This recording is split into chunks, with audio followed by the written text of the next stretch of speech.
पश्चिम बंगाल में चुनाव की तारीख नजदीक आते आते सत्तारूढ़ तृणमूल कांग्रेस और भाजपा के बीच तनातनी बढ़ रही है। इसी बीच भाजपा के राष्ट्रीय अध्यक्ष जेपी नड्डा ने गुरुवार को कोलकाता में लोखो सोनार बंगला का शुभारंभ किया। इसके बाद उन्होंने कहा कि सोनार बंगला बनाने के लिए राज्य के 2 करोड़ लोगों का सुझाव मांगा जाएगा। इसके लिए पूरे राज्य के 30,000 सुझाव बॉक्स बनाए जाएंगे। उन्होंने कहा कि सरकार बनने पर बंगाल में आयुष्मान भारत योजना और पीएम किसान सम्मान निधि को लागू किया जाएगा। इसके अलावा उन्होंने कहा कि राज्य को भ्रष्टाचार मुक्त भी बनाया जाएगा। वहीं दूसरी तरफ कोलकाता पुलिस ने भाजपा के परिवर्तन यात्रा को इजाजत नहीं देने को कहा है।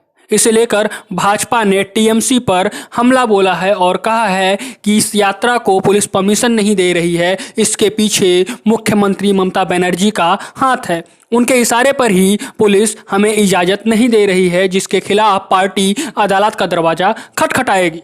भाजपा के राष्ट्रीय अध्यक्ष जेपी नड्डा ने लोखो सोनार बंगला अभियान की शुरुआत कर दी है। इस मौके पर राज्य भाजपा प्रमुख दिलीप घोष और पार्टी के राष्ट्रीय सचिव कैलाश विजयवर्गीय भी मौजूद थे। जेपी नड्डा ने कहा कि भाजपा चुनाव के क्रम में आगे बढ़ते हुए बंगाल के प्रबुद्ध जनता का सहयोग लेते हुए आगे बढ़ने का निश्चय किया है। इसी क्रम में आज एक कदम उठाया गया है, लोखो सोनार बंगला। इस लक्ष्य को हम आगे लेकर चलेंगे। हम बंगाल के लोगों से सुझाव मांगेंगे कि सोनार बंगला बनाने के लिए उनका क्या योगदान होगा। इस तरह राज्य में 2 करोड़ से अधिक लोगों से सुझाव लिया जाएगा। पूरे बंगाल में लगभग 30,000 सुझाव बॉक्स बनाए जाएंगे। हमारे पास एक मिस्ड कॉल नंबर 9727294294 भी है, जिसे व्हाट्सएप के लिए जारी किया गया है। लोग इस पे व्हाट्सएप करके भी अपने सुझाव को दे सकते हैं। ये कैंपेन 3 मार्च से 20 मार्च तक हर विधानसभा में चलाया जाएगा।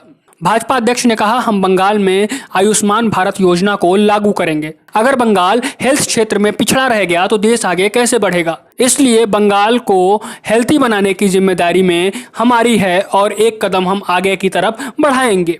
वहीं पीएम किसान सम्मान निधि का लाभ बताते हुए नड्डा ने कहा कि इस योजना का लाभ बंगाल के हर किसान को दिया जाएगा। प्रधानमंत्री जी ने कहा है कि यह योजना बंगाल में लागू होगी और पुरानी किस्तों को भी यहां किसानों को दिया जाएगा।